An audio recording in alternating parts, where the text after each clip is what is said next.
Hello and welcome to A Course in Miracles Workbook for Student Lesson 130. It is impossible to see two worlds. We're continuing our look at the ideas of letting go of the world that we perceive so that we can see and experience the world that is not an illusion but is beyond this world that we see. So we've been doing these lessons to take a look at this world and to decide, do we really want to continue to keep looking for something in this world that we'll never find? And believe that there is what we want. It's in another world. But we can't see two worlds at the same time. We can't serve two masters, as it were. So we're continuing in that following and pursuing the idea that there is another world that we want. And it's beyond the world that we perceive. So let's read here. Perception is consistent. What you see reflects your thinking. So we're changing our thinking. And your thinking but reflects your choice of what you want to see. So our thinking is in line with what we want to see, and our perception shows us what we're thinking. So our perception shows us what we want to see. And that's kind of hard to really wrap your head around, because we don't really think that we're seeing what we want to see. For example, we look around the world and we see all kinds of hate and injustice, pain, misery, death, sickness. And when we read something like this, our mind goes, "You mean you're telling me I'm seeing what I want to see? That I don't want to see this." And in a sense, no, we don't. It is not our desire to see this, but the effects of separation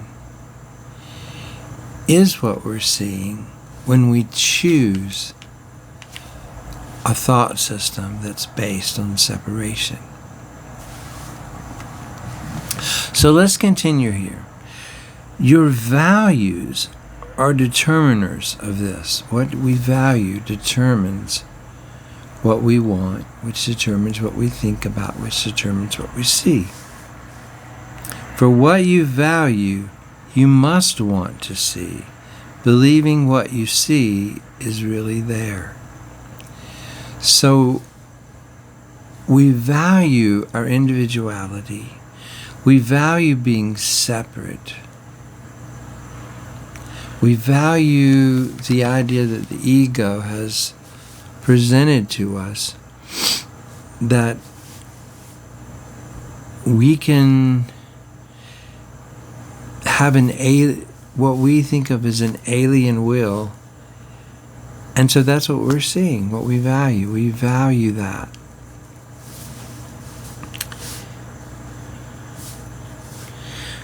No one can see a world his mind has not accorded value.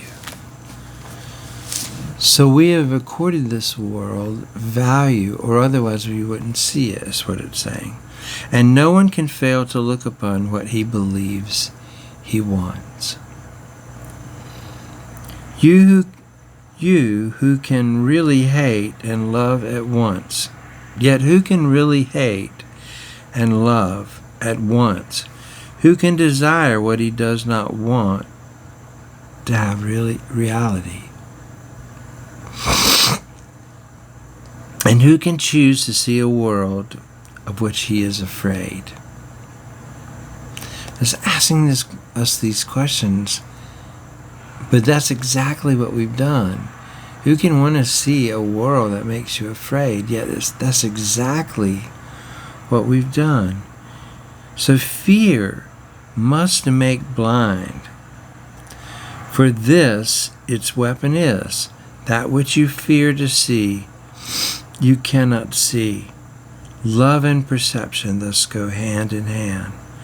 But fear obscures in darkness what is there. So we're talking about fear here, and fear must make us blind. For this is its weapon. That which you fear to see, you cannot see. Love and perception thus go hand in hand. But fear obscures in darkness what is there. What then can fear project upon the world? What can be seen in darkness that is real? Truth is eclipsed by fear. So, our fear is the problem that's keeping us blind and keeping us from seeing the world that we really want to see, and causing us to see a world full of illusions. That's what the Course is kind of saying here, I believe.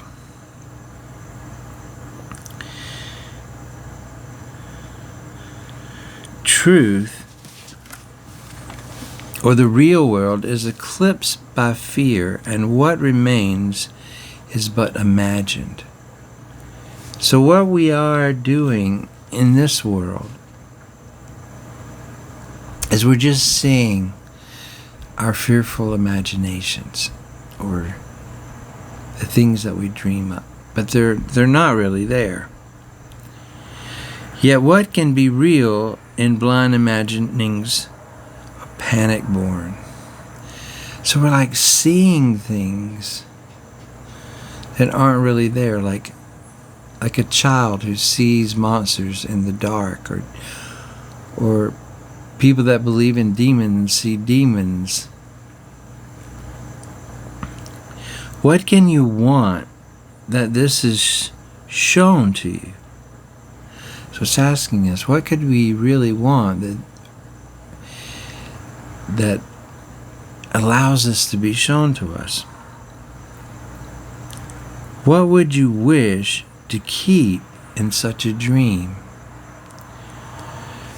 So here we are again being taught that the world is a dream, or it's vain imaginings of our mind brought about by fear on the level of panic. So we're like having a panicky dream, and so we're seeing all these things that aren't real, but they seem very real to us. You know, things that would make us afraid, things that would cause us to be motivated to take any action to preserve our body, thinking that we're a body. But it's asking us, what would you wish to keep in such a dream? What do we wish to keep in this dream? And that's what we're going to be looking at today. So we're in this dream, and we must want something in the dream to make us want to keep it, because we can let go. The Course is just, we can let go of this world that we're seeing now, which is a dream, an illusion, except for there's things that we desire and things that we value in this world that we don't want to let go of. And those things are tying us down and holding us down and keeping us from seeing the truth or seeing the real world. So it's asking us, let's think about this. What is it? What am I really wanting that I think that this world can give me? What is that, It could be different for different people. But on the most basic level, it has to do with individuality and separateness. That's the one thing that the real world doesn't offer us. Or what the Course calls special love. That idea of I'm special. I want someone to love me more than they love anyone else. I want to be special. And that God cannot give us. And that is what we're looking for, according to the Course, in this world, is that special love. And we think we can get it and find it. And, I've looked for it for decades. So I recognize specialness, or these special relationships where I could find people or someone that would have loved me above all others. That's the whole idea of marriage is based today upon the idea of special love, special relationships.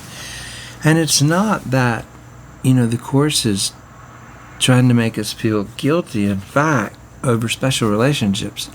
It's just trying to point out that our value of special relationships is keeping us, probably more than anything else, tied to this world. But it's an illusion, and the whole special relationship is an illusion. Or sometimes it uses the term idol, and idols we know are not real. So, what would you wish to keep in such a dream? I want to be special, right? Fear has made everything you think you see.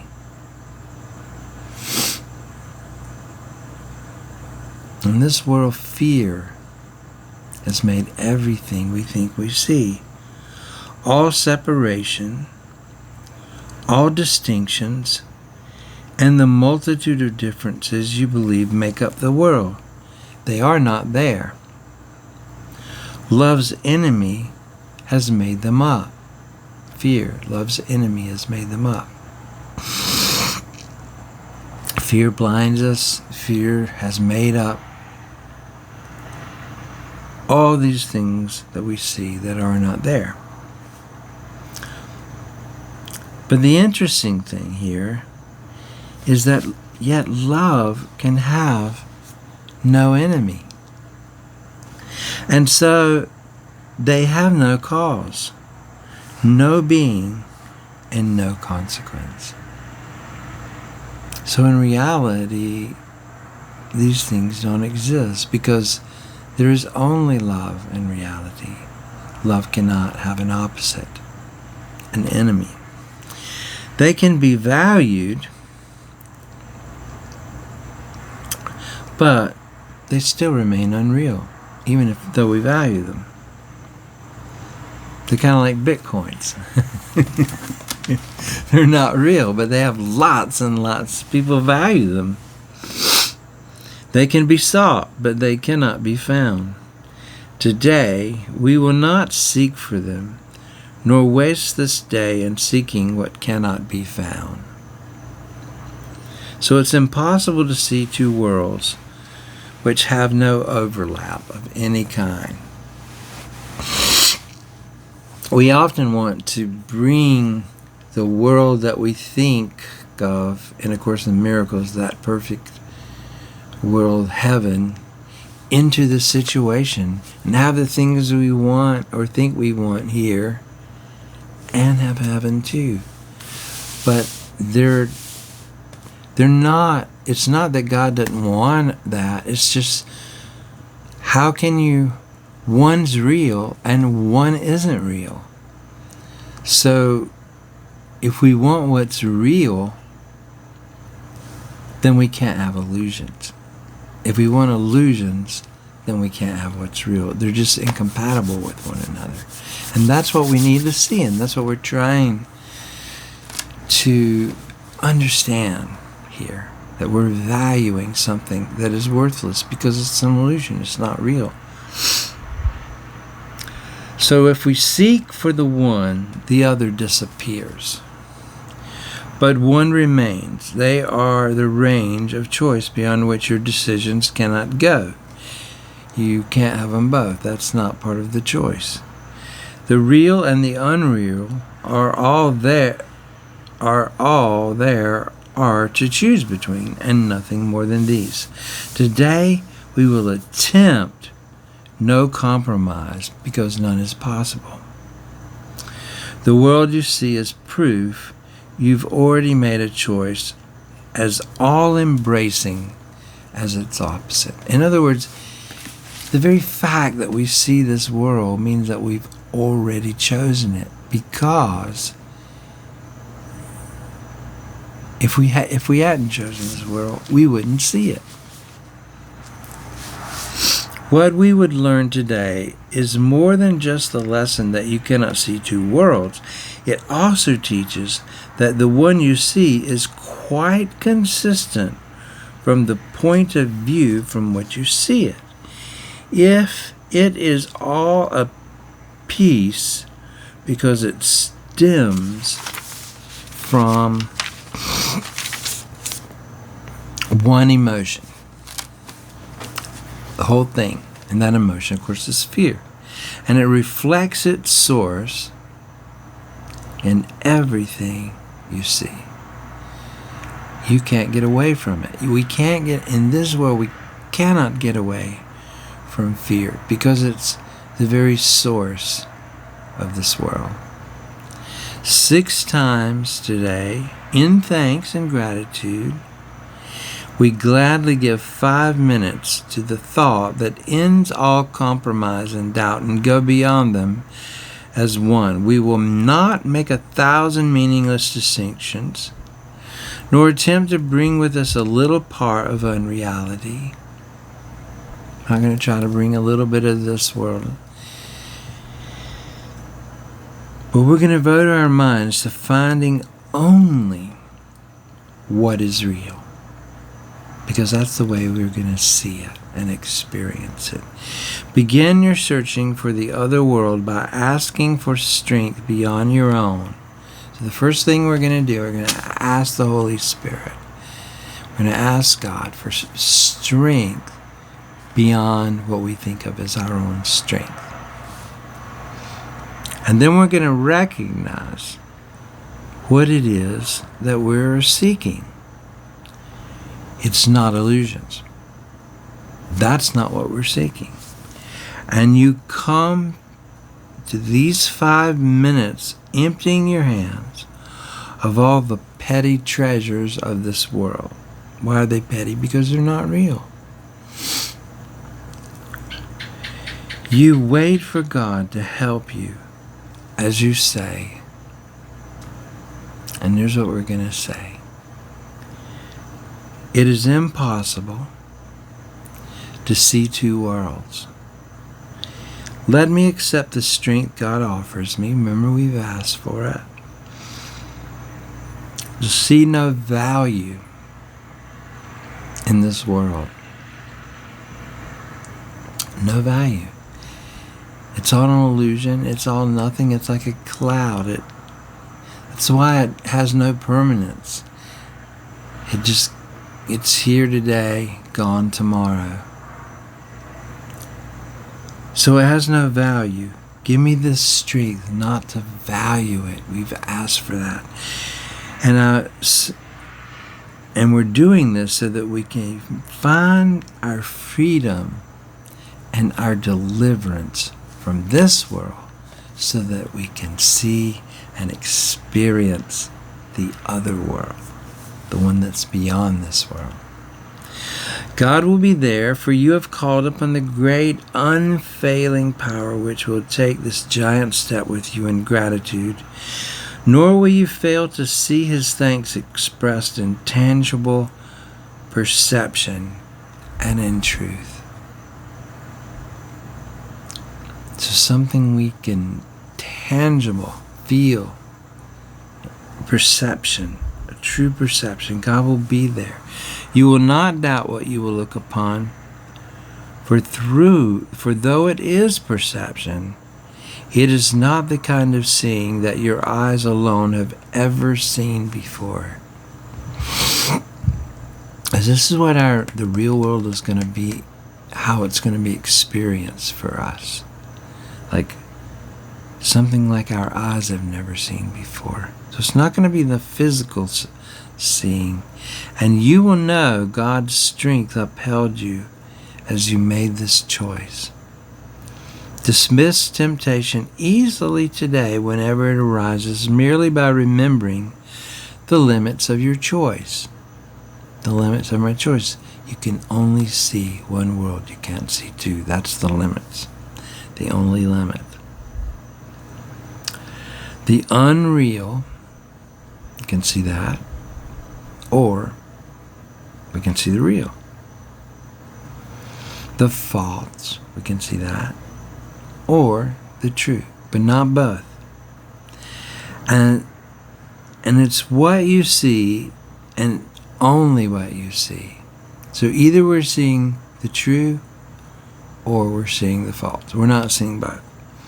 Perception is consistent. That's what this means. It's consistent.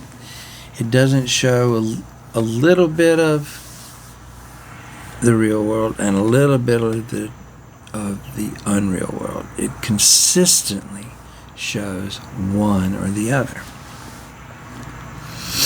And that consistency is based on our choice of either hell or heaven. Whichever one we choose comes to you as one or the other. Except a little part of hell is real, which that's this world we always sing, except a part of it is real, any part. And you have damned your eyes and cursed your sight, and what you will behold is hell indeed.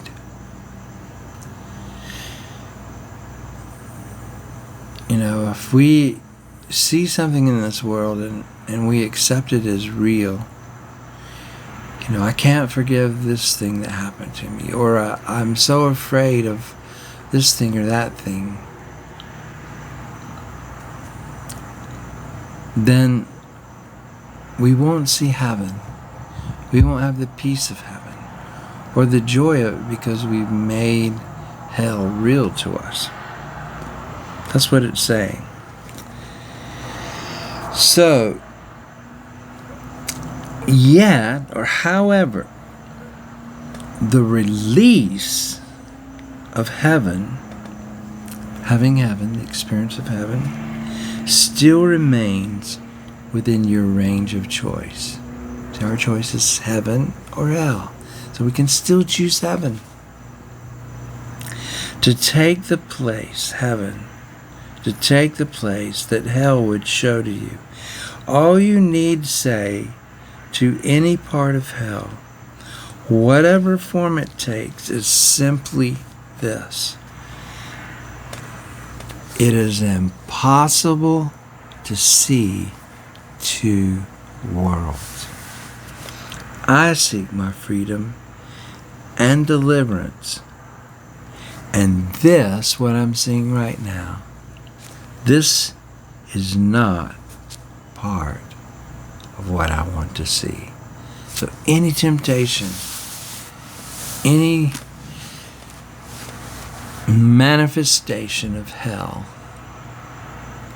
that's how we deal with it today. We just realize it. I can't see two worlds, and I'm not picking this one. I'm picking heaven. So here we are. We're getting to the real meat of, hell is always something that is taught to many as being something in the future. And they say, well, Jesus taught about hell more than he did about heaven. But if you go back and you look at those stories in the Gospels, other than the one about the Lazarus, but all the ones where, it talks about the tormentors being there, they're all about, if you don't forgive, you'll experience this tormentors, and you won't be released until you do forgive, or till you pay back every cent. This is all about what's happening now. It's not, hell is a state of mind now that Jesus taught, even if you see it in the Gospels, that it's not something in the future, but it's here and now, that you can be released and experience heaven, or the kingdom of heaven, or the kingdom of God here and now. So that's our lesson day. We are learning some really great stuff here. How to let go of this world and begin to get a taste of heaven. So I hope you have that experience today. And I hope that I do too. And I just bless you and keep you all in my prayers and thoughts, because I know we are one and we experience heaven as one. We're not separate from each other, but you're a part of me and I'm a part of you. And so I bless you. And I'm grateful to you. I thank you for being here and doing this course with me. And I will see you tomorrow. Aloha. Ahuyo.